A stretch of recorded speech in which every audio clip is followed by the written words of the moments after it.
Ngayon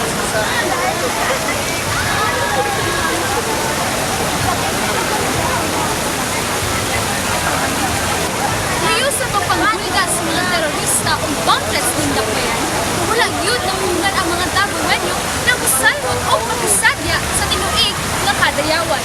Pamatuod lamang na dili yun kabayran ang lingaw na dulot sa kadayawan. Dako gayud ang salig sa mga Dabawenyo nga safe o protected ang pagsalmot sa kadayawan. Pamatuod ni ini ang pagpractice ni ining mga kabataan usa ka adlaw bago ang indak-indak sa kadalanan.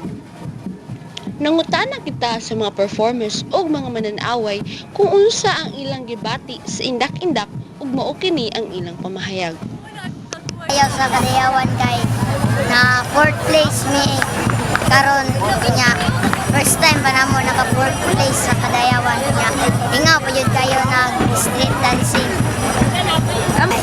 bapo ngayon labo na nakatpatong mi sa stage kay nakakuha mi sa 4th place niya first time namo niya ipay kay among choreographer ug among dance team. Wala jud ko safety jud dahil magsulis-ulis sa kadayawan. Ang kaisog ug kadasig sa mga Dabawenyo nga musalmot sa kadayawan pamatuod lamang nga daugon sa panaghiusa ang unsang klase sa pagpanghulga. Kini si Cheryl Anusales, nagkabalita.